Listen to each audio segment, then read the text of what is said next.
Inamang isang OFW na namamasukan sa Malaysia humingi ng saklolo para sa anak na ikinulong umano ng kanyang amo.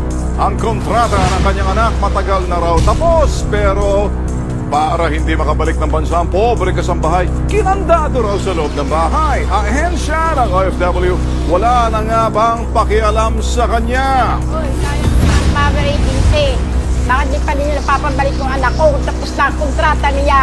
Humingi na ako ng tulong sa iba. Sabi ninyo walang magagawa. Huwag kayong magtulog-tulugan. Kasama natin ngayon si Ellie Morphy, narareklamo niyang agency ng Diamond Manpower Enterprise na nagpaalis sa kanyang anak na si Elsie Morphy papuntang Kuala Lumpur, Malaysia. Ano ba nangyari, Mrs.? Ay, kung po, finish contract na po niya noong 20 po ng July ay ayaw pong pabalikin at may bago daw pong kontrata. Ay sabi po naman ng aking anak, hindi daw po siya lang. Hindi siya pumirma? Hindi po. Sa makatuwid, pinake yung pirma? Ay awan po siguro po. Okay. Yung pinakahuling contact niyo sa anak ninyo? Noong pong August 16, 16. basta po lang, hello, ay nanginginig po ang buses niya. Hindi na po. Tapos hindi na matawagan? Hindi na po. Kilala niya, alam niyo ba kung saan yung employer noon o nakakaalam yung agency? Ano bang situation? Saan daw siya natatawa? Basta po sabi po, pag po tinatawagan ng isa ko pong anak, kaya ng agency, sabi daw po, mag-antay daw po kami. Okay. Dadating daw po okay. yun. Alright, sige. Kausapin natin ngayon, nasa linya natin ngayon si Salvador Curameng, General Manager ng Diamond Overseas Manpower Enterprise. Magandang tanghali po, Mr. Curameng. Hello? Yeah, Mr. Salvador Curameng, magandang tanghali po. Live po tayo sa Bitag T3. Kasama po natin si Tool Rapi, si Ben Tulfo Huto. Magandang tanghali rin po, Mr. Turbo. Okay. Mr. Okay, alam ko na po ang inyong pakay ng pagtawag sa akin. Okay. Napaliwanag ko na sa inyong mga tao dyan na hindi nagpapabaya ang agency namin. Ilang araw na namin tinatawagan ang labor office sa Kuala Lumpur. At kami po ay nagsumbong na sa mga kaukulan, kagaya ng OMWA, sa DFA, na itong employer na ito ay nag-extend ng contract na hindi nagpapaalam sa agency ko. Oh, okay. At ito ay hindi regular. Kaya makulit ako doon sa pagtawag sa employer, pero nagkukunwaring hindi marunong mag-English.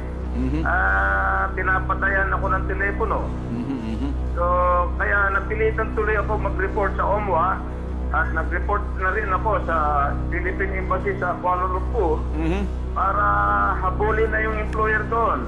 At kung hindi pa yan mangyari ngayon, baka mag-utos ako ng isang tao ko pumunta sa Kuala Lumpur.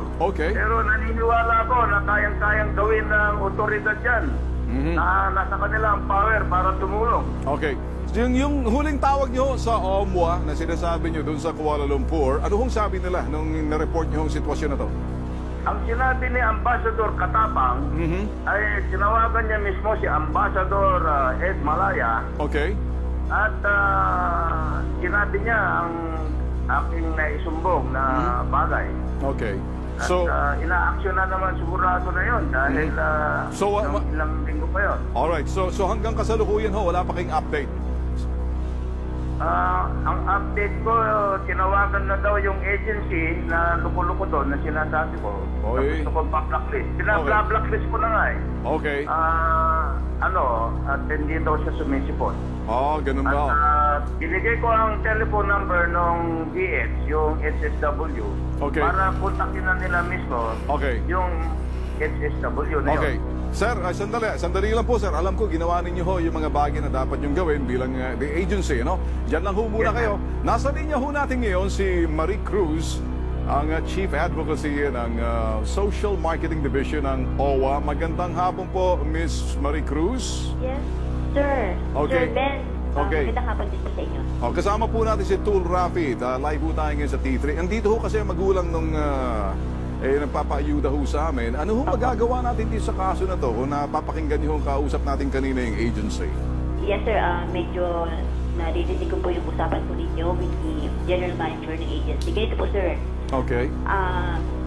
Since sinasabi po niya na meron na daw siyang communication doon sa ating Philippine Embassy sa Malaysia. Ngayon din po ay pupunta po ako sa OP Center para po ma-follow up po yung case na yan, kung ano na po ang pag-usad. Okay. And if ever na sa OMO daw po niya, di po ba sinabi? Nilapit to sa OMO. Oh. Opo. Don't worry po, sir. Okay. Actually, bago po tayo nag-usap ngayon, ay naibigay na po sa akin yung ibang detalye. At nakausap ko na po at nag-send na po ako ng message doon Ma'am? sa welfare officer po natin sa Malaysia. Ma'am, ano So- timeline ho natin dito, mga sa palagay? Kasi nag-aantay ho, galing Real Quezon pa ho. Kawawa naman ho, natulog pa sa tanggapan ho namin to. Opo. Para lang, malayo ho, 5 hours drive pa ho yan. Bumaba ho talaga sila galing pang Real Quezon. Opo. Nag-aantay. Ito ho ba, magkakakuran tayo ng update nito bago matapos ho yung hapon ngayon? Sir, yes, ko po, tawagan po natin ngayon yung Malaysia natin. Sige, sir. Para po malaman po natin Okay. kung ano na po yung update. Alright. Ano po Mag-aantay ho kami, ma'am. Ito'y mag-aantay rin hong complainant dito ho. And Opo. titingnan ho na. Sige. With that, ma'am, maraming salamat ho. Marie Cruz, Yes, sir. Chief Advocacy ng Social Marketing Division. At sa iyo rin, Mr. Salvador Curameng. Nandiyan pa ho ba kayo? Yes, sir. Maraming salamat din. Alam ko, ginawa niyo Maraming naman. salamat po. Alright.